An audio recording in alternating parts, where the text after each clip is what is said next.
RAI উদ্যোগত গুৱাহাটীত তৃতীয় নৰ্থ ইষ্ট ৰিটেইল সামিট। উত্তৰ পূৰ্বাঞ্চলৰ বিশাল খুচুৰা সম্ভাৱনাক আৰু অধিক গতিশীল কৰি তোলাৰ লক্ষ্যৰে ভাৰতৰ খুচুৰা বিক্ৰেতাসকলৰ সংগঠন চমুকৈ RAIয়ে গুৱাহাটীত আজি নৰ্থ ইষ্ট ৰিটেইল সামিট তৃতীয় সংস্কৰণ সফলতাৰে অনুষ্ঠিত কৰে। এই সন্মিলনত উদ্যোগৰ সহযোগিতা উদ্ভাৱন আৰু কৌশলগত আলোচনাৰ বাবে এক মঞ্চ হিচাপে বিবেচিত হৈছে। উত্তৰ পূবৰ 7খন ৰাজ্য ক্ৰমে অৰুণাচল প্ৰদেশ, অসম, নাগালেণ্ড, মণিপুৰ, মেঘালয়, ত্ৰিপুৰা আৰু মিজোৰামৰ পৰা খুচুৰা পেছাদাৰী আৰু ঔদ্যোগিক খণ্ডৰ বিশিষ্ট ব্যক্তিসকল এই সন্মিলনত একত্ৰিত হৈ স্থানীয় প্ৰত্যাহ্বানসমূহৰ সমাধান আৰু সংহত পৰিৱেশ গঠনৰ ওপৰত গুৰুত্ব আৰোপ কৰে। RAIৰ মুখ্য কাৰ্যবাহী বিষয়া কুমাৰ ৰাজাগোপালনে ভাষণ প্ৰসংগত কয় যে উত্তৰ পূৰ্বৰ ভাৰত ৰিটেইল উদ্যোগৰ বাবে এক অতি ৰোমাঞ্চকৰ বজাৰ। এই অঞ্চলৰ গ্ৰাহকসকল গ্লোবেল ট্ৰেণ্ডছৰ সৈতে খুব ভালদৰে পৰিচিত। একেদৰে ভিন্ন ভাষাৰ সৈতে পৰিচিত হোৱাৰ লগতে সামগ্ৰীবোৰ লাভ কৰি সৰু পৰীক্ষা কৰিবলৈ ইচ্ছুক যদিও লজিষ্টিক আৰু যোগান কেতিয়াবা বিভিন্ন ৰাজনৈতিক পৰিস্থিতিৰ বাবে বাধাগ্ৰস্ত হৈ পৰে। আমি বিশ্বাস কৰোঁ যে এই সন্মিলনে ৰিটেইলৰ বাবে এটা উৎকৃষ্ট সুযোগ সৃষ্টি কৰিব। ৰিটেইল উদ্যোগ খণ্ডত সেৱা আগবঢ়াব বিচৰা ব্যক্তি বিচাৰি উলিওৱাৰ বাবে এক উৎকৃষ্ট স্থান হৈছে উত্তৰ পূৰ্বাঞ্চল। একেদৰে উত্তৰ পূৰ্বাঞ্চলত নিবনুৱা যুৱক-যুৱতীৰ কৰ্মসংস্থাপনৰ বাট মুকলি কৰি দিব। উত্তৰ পূৰ্বাঞ্চলৰ খুচুৰা বজাৰখন আজি কোন দিশে গতি কৰিছে অথবা মাৰ্কেটিং, ব্যৱসায়িক কৌশল আৰু বাস্তৱ ফলাফলৰ ওপৰত বিভিন্ন খণ্ডৰ পৰা অহা ব্যৱসায়ী প্ৰতিনিধিসকলে আলোকপাত কৰে।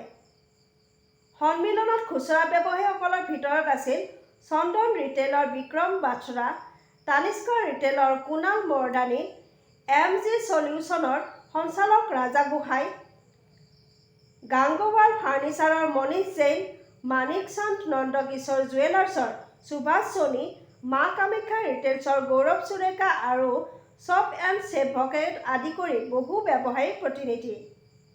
চন্দন ৰিটেইলৰ পৰিচালন সঞ্চালক তথা RAI নৰ্থ ইষ্ট চেপ্টাৰৰ অধ্যক্ষ বিক্ৰম বাথ্ৰাই কয় যে উত্তৰ পূৰ্বাঞ্চলৰ স্থানীয় উদ্যোগপতিসকলৰ পৰিচালনাত গঢ়ি উঠিছে ৰিটেইলৰ এক সঁচা কাহিনী।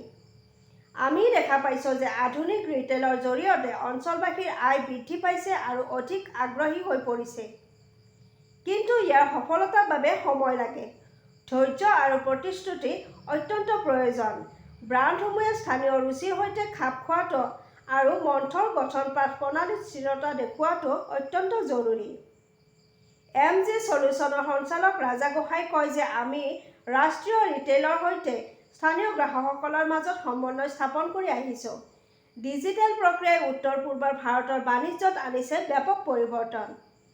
অধিক গ্ৰাহকে এতিয়া অনলাইন বা মোবাইল ৱালেট ব্যৱহাৰ কৰি আহিছে। সেয়া আমি ই-কমাৰ্চ আৰু প্ৰযুক্তিক সমৰ্থন কৰিব লাগে। একে সময়তে আমি ব্যৱসায়িক প্ৰতিষ্ঠানত আঞ্চলিক ভাষাক সন্মান প্ৰদান কৰি অহাৰ লগতে স্থানীয় উৎসৱসমূহক গুৰুত্ব দি আহিছোঁ। তানিষ্কা ৰিটেইলছৰ সঞ্চালক কুনাল মৰ্দানীয়ে কয় যে উত্তৰ পূবৰ গ্ৰাহকসকল দ্ৰুত বিকশিত হৈছে। তেওঁলোকৰ আয় বৃদ্ধি পাইছে আৰু এতিয়া অন্য ঠাইৰ পৰা ৰিটেইলাৰসকলৰ দৰে উন্নত গুণমান আৰু সুবিধাৰ আশা কৰে। काफ़ी स्टेट्स से आए हुए हैं, सब नॉर्थ ईस्टर्न स्टेट से और सेवन सिस्टर्स के स्टेट्स में, और यही एक सोच है यहाँ पर कि रिटेल का जो बिज़नेस है वो कैसे बढ़ाया जाए। हम सब ये जानते हैं कि नॉर्थ ईस्टर्न स्टेट्स अब तरक्की में है, और ये भी हमने देखा हुआ है कि लोगों का जो पर कैपिटा इनकम है वो बढ़ रहा है नॉर्थ ईस्ट में। तो एक ओर से जो है कंजम्पशन बढ़ रहा है, दूसरी ओर से हमें ये भी पता है कि नॉर्थ ईस्ट में से जितने लोग आते हैं काम करने के लिए, उनके पास एक रिटेल का एक स्पेशलिटी होता है, मतलब वो अच्छी तरह से रिटेल का काम कर पाते हैं। तो हम किस हिसाब से उनका जो है टैलेंट बढ़ाएं और देश भर में उनका टैलेंट को यूज़ करें, यही सोच करके हम सब मिले हुए हैं यहाँ पर। हमें यही लग रहा है अब नॉर्थ ईस्टर्न स्टेट्स का टाइम आ चुका है, और सभी जितने भी रिटेलर्स यहाँ पर मिले हुए हैं वे सब मिल करके यही सोच रहे हैं कि कैसे अपना धंधा बढ़ाएं, क्या क्या एक दूसरे के साथ सीखें ताकि अपने बिजनेस में वो लागू कर सके, और इस हिसाब से जो है कस्टमर के तरफ फोकस करके बिजनेस बढ़ाएं। সব আসামবাসী নমস্কাৰ জনাইছোঁ। এইটো আমাৰ ৰিটেইল এছ'চিয়েশ্যন অফ ইণ্ডিয়া হয়। আমি এইটো this is third chapter we started, north ইষ্টৰ আমি থাৰ্ড চেপ্টাৰ হয় আমি ষ্টাৰ্ট কৰিছিলোঁ। এছ'চিয়েশ্যনৰ যোনটো আছে আমাৰ কামটো অল ৰিটেইল অৰ্গেনাইজেশ্যন কেনেকৈ একজোট হয়, কেনেকৈ আৰু এমপ্লয়মেণ্ট আমি বঢ়াব পাৰোঁ, কেনেকৈ আৰু অপৰচুনিটি দিব পাৰোঁ নতুন য়াংষ্টাৰৰ কাৰণে। এইকাৰণে মোৰ অবজেক্টিভ যোনটো এইটো চেপ্টাৰৰ হয়, এইটো হয় কি কেনেকৈ আমি আমাৰ চেপ্টাৰত স্কিল ট্ৰেইনিং, আমাৰ ট্ৰেইনিং বি হয় যোনটো ৰিটেইলৰ কাৰণে আছে। আৰু মই চবক ধন্যবাদ জনাওঁ, and specially mister Kumar who is here with us, he is the founder of Retail Association of India. Thank you so' much. North ইষ্টৰ গেট বুলি কোৱা হয় গুৱাহাটী, নতুন প্ৰজন্মক আকৰ্ষণ কৰে। এইটো এণ্টায়াৰ নৰ্থ ইষ্টৰ কাৰণে আছে। আজি যদি এইটো আমাৰ মিটত অলৰেডি ফ্ৰম শ্বিলঙৰ পৰা, মেঘালয়ৰ পৰা, মিজোৰামৰ পৰা চব মানুহ আহিছে। অল ৰিটেইল টুডে মোৰ দেন 45 ৰিটেইলাৰ প্ৰেজেণ্ট আছে এক্ৰছ নৰ্থ ইষ্ট। মানে সৰু সৰু চহৰতো আপোনালোকে এইটো অলৰেডি এইটো এটা অৰ্গেনাইজেশ্যন হয় যোনটো এক্সিষ্ট কৰি আছে, ৰিটেইলৰ কাৰণে কাম কৰি আছে। কিন্তু কেনেকৈ অৰ্গেনাইজেশ্যনটো ডাঙৰ কৰিব পাৰে, তো উই আৰ এছ'চিয়েটেড, এটা আমি নতুন চেপ্টাৰ খুলিছোঁ wish is north east chapter. তাতে আমি লোকেল নিডছটো, লোকেল প্ৰব্লেমটো আমি চৰকাৰৰ তাতে লৈ যাব পাৰোঁ কি আমাৰ এইটোতো প্ৰব্লেম আছে, এইটোতো আমাৰ বস্তু লাগে, চ' উই কেন জেনাৰেট দি মোৰ এমপ্লয়মেণ্ট।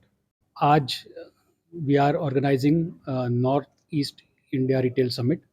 ये जो नॉर्थ ईस्ट रिटेल समिट हम कर रहे हैं रिटेलर्स एसोसिएशन ऑफ इंडिया की तरफ से, ये इसका तीसरा एडिशन है। हमारे यहाँ आज बहुत खुशी की बात है कि 7 सिस्टर्स से कई रिटेलर्स आए हुए हैं जो इस रिटेल समिट में पार्टिसिपेट कर रहे हैं। 3 साल पहले जब हमने इसको शुरू किया था, एक ही ऑब्जेक्टिव था कि नॉर्थ ईस्ट को एक प्रोग्रेसिव राह की तरफ और लेके जाए, जो ऑलरेडी प्रोग्रेस कर रहा है, but we have to accelerate the progress. Keeping that in mind, RAI started the North East Retail Summit. Now, what are the benefits of this summit? हम इसमें कई तरीके से हमारे रिटेलर्स के लिए बेनिफिट करना चाहते हैं। पॉलिसी लेवल के इशू से, human resource development के issue से, marketing और प्रमोशन के इशू से, टेक्नोलॉजी और लीगल और सप्लाई चेन वगैरह, इन सारे इश्यूज को लेते हुए इन सारे एरियाज़ में किस तरह से हम रिटेलर्स को हेल्प कर सकते हैं ताकि वो अपने बिजनेस को एक नेक्स्ट लेवल पे लेके जा सके। They can be more effective, they can be more efficient and make it more profitable, more inclusive, employ more and more people, increase the employment in the region, and thus the growth and the prosperity of region. That is the whole objective of the Northeast Retail Summit. Thank you. जब north east কি বাত कर रहे हैं तो প্ৰথমত অসমীয়া ভাষাতে কোৱাটো উচিত হ'ব আৰু সেইটোও বিচাৰোঁ। অসমবাসী ৰাইজলৈ নমস্কাৰ। এতিয়া চাওক, গোটেই ইণ্ডিয়াত চবেই আইডেণ্টিফাই কৰি আছে যে নৰ্থ ইষ্টত ৰিটেইলৰ আৰু বিজনেছ ডেভেলপমেণ্টৰ বহুত পটেঞ্চিয়েল আছে। কিন্তু তাৰ বিশেষ এটা কাৰণ আছে আমাৰ ইয়াৰ লোকেল ৰাইজ আৰু লোকেল ব্যৱসায়ীসকলে, যোনে বহুত দিনৰ পৰা কষ্ট কৰি আছে আৰু নৰ্থ ইষ্টৰ উন্নয়নৰ কাৰণে কাম কৰি আছে। And everybody has identified that. আৰু নৰ্থ ইষ্টত আমি নিজৰ মাজৰ পৰা চবৰ পৰা বহুতখিনি শিকিবলগীয়া আছে, কিন্তু এইটো আমাৰ কমন প্লেটফৰ্ম এটা নাপাওঁ। তো ৰিটেইলাৰ এছ'চিয়েশ্যন অফ ইণ্ডিয়া এনেকুৱা এটা প্লেটফৰ্ম আছে যাতে চবে একলগ হৈ পেলাই আমি নিজৰ পৰা শিকিব পাৰোঁ, বাহিৰৰ পৰা শিকিব পাৰোঁ যে আমি গোটেই নৰ্থ ইষ্টত বিজনেছটো ডেভেলপমেণ্ট কেনেকৈ কৰিব পাৰোঁ, এমপ্লয়মেণ্ট কেনেকৈ আৰু জেনেৰেট কৰিব পাৰোঁ, আৰু গোটেই ক্ষেত্ৰত কেনেকৈ আৰু আগবঢ়াই লৈ যাব পাৰোঁ। আপোনালোকে প্ৰতিটো ক্ষেত্ৰতে আপোনালোকে সহযোগ কৰিব ব্যৱসায়। য়েছ, কমন প্লেটফৰ্মত চবে নিজক চবৰ লগত মাজত সহায় কৰি পেলাই আমি একলগত মিলি পেলাই আমাৰ ৰিজনটো আৰু আগবঢ়াই কেনেকৈ লৈ যাওঁ, সেইটো আমাৰ প্ৰয়ত্ন থাকিব। नॉर्थ ईस्ट रिटेल समिट का ये 3rd एडिशन है और मैं बहुत ही खुश हूँ कि हम सब नॉर्थ ईस्ट के जितने भी रिटेलर्स हैं, बिजनेस एंटरप्रेन्योर्स हैं, ये सब आज हम इकट्ठा होके इस 3rd एडिशन में शामिल हो रहे हैं। नॉर्थ ईस्ट की खास बात ये है कि अब ये रीजन डेवलपमेंट की तरफ बढ़ रहा है, इंफ्रास्ट्रक्चर यहाँ पे बहुत अच्छा हो रहा है, बिजनेस का जो सेंटिमेंट है ये बहुत इम्प्रूव हो रहा है, पॉजिटिव नोट्स पे हो रहा है। हमारी जो स्टेट सरकारें हैं, गवर्नमेंट है, वो बहुत हेल्प कर रही है, ग्रास रूट लेवल पे सपोर्ट कर रही है बिजनेसेस को फ्लरिश करने के लिए। तो ये सारे साइंस एक तरफ ले जाती है कि रिटेल एज ए सेक्टर अब एक बड़े पैमाने पे बढ़ रहा है नॉर्थ ईस्ट में, और यहाँ के लोकल रिटेलर्स अब आगे बढ़ रहे हैं, नई टेक्नोलॉजीज़ को अपना रहे हैं, नई सिस्टम्स को अपना रहे हैं, प्रोसेसेस को अपना रहे हैं, नई बिजनेसेस को क्रिएट कर रहे हैं। स्टार्टअप इकोसिस्टम नॉर्थ ईस्ट में स्टार्ट हो गया है, काफ़ी सारी नॉर्थ ईस्ट की कंपनियां, स्टार्टअप्स अब नेशनल लेवल पे जाके चीज़ों को दर्शा रही है, दिखा रही है। तो ये एक बहुत अच्छा ईरा है और बहुत अच्छा समय है नॉर्थ ईस्ट के लिए।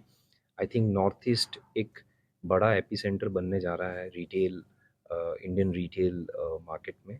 और मुझे यकीन ही नहीं पूर्ण विश्वास है कि नॉर्थ ईस्ट अपने आप में एक अलग ही जगह बनाएगा in retail world retail sector. Thank you.